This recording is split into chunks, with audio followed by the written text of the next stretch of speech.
A blessed and wonderful day to everyone. Welcome to our daily podcast, Hope and Strength for the Journey. Our scripture verse for today is found in the book of 1 John chapter 4 verse 18 says, "There is no fear in love, but perfect love drives out fear. Because fear has to do with punishment. The one who fears is not made perfect in love." Perfect love possesses transformative power, fostering deep connection and understanding. It transcends flaws and challenges, encouraging growth and acceptance. When nurtured, it can heal wounds, inspire courage, and create profound bonds that uplift individuals and communities. Delving into the essence of perfect love reveals its ultimate capacity to bring joy and peace, uniting hearts in harmony. Number 1, source of love. Ang pag-ibig ay nagmumula sa Diyos. God is love. In 1 John chapter 4 verse 8, it states that God is love, highlighting that love's ultimate source is God Himself. This verse emphasizes that true love reflects God's nature and essence. Ang kanyang kalikasan ay puno ng pag-ibig at ang mga tao ay tinatawag na ipakita ang pag-ibig sa isa't isa dahil ang tunay na pag-ibig ay nagmumula sa Kanya. Ang mga tao na nakakaranas ng tunay na pag-ibig ay nagpapakita ng katangian ng Diyos. Amen. Those who know God and experiences love are called to express that love to others, reinforcing the idea that genuine love is rooted in a relationship with God. Ang pangalawa po ay strength of love. Ang pag-ibig ang nagbibigay ng lakas sa ating mga puso.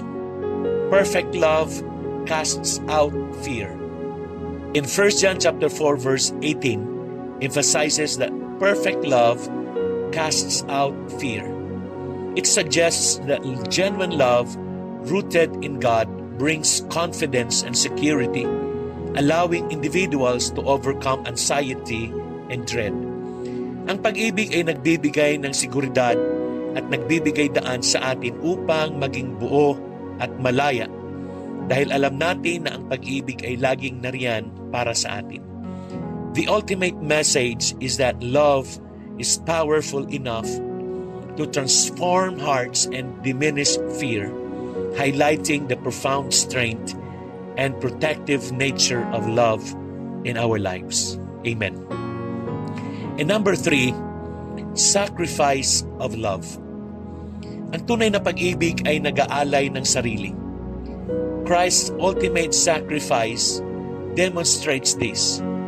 In John chapter 15 verse 13 states, "Greater love has no one than this, to lay down one's life for one's friends." This verse emphasizes the ultimate act of love, highlighting that true love often involves selfishness and sacrifice.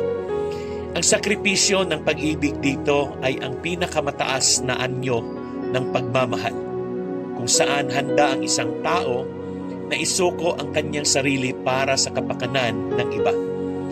Ipinapakita nito ang diwa ng tunay na pagkakaibigan at pagmamahal na nag-uudyok sa atin na magbigay at mag-alay para sa mga mahal natin sa buhay. It reflects the idea that genuine relationships may require personal sacrifices for the well-being of others, illustrating the depth of commitment and care one can have for friends and loved ones. Amen. Number 4, sustainability of love. Ang pag-ibig ay nagbibigay ng pag-asa at nagtataguyod ng samahan. It endures through trials. In 1 Corinthians chapter 13 verse 7 states that love bears all things, believes all things, hopes all things, endures all things. This verse highlights the resilience and depth of love. emphasizing that true love is not easily swayed by challenges. The sustainability of love as described here involves patience. Meaning, love tolerates difficulties and does not give up. And number 2, faith. It trusts in others and in potential for good. Another one is hope. Love remains optimistic about the future, believing in growth and improvement. Another one, endurance. It withstands trials and hardships without faltering. Amen. And as I wind up, ang perpektong pag-ibig ay may kapangyarihan na baguhin ang mga buhay. Let us embrace and share this love with others. Amen. And how do we apply this? Sa araw-araw, ipakita ang pagmamahal sa kapwa sa pamamagitan ng mga simpleng kilos, tulad ng pagtulong at pakikinig. Alamin na ikaw ay minamahal kahit sa iyong mga kahinaan. Ang pag-unawa sa pagmamahal ng Diyos ay nag-aalis ng takot sa sarili. Pagpatawad sa mga tao na nakasakit sa iyo. Ang pagpapatawad ay isang hakbang patungo sa pagpapakita ng perpektong pagmamahal. Amen. Let us pray. Dear God, thank you for the perfect love that casts out fear. Help us to embrace this love in our hearts, allowing it to transform our lives.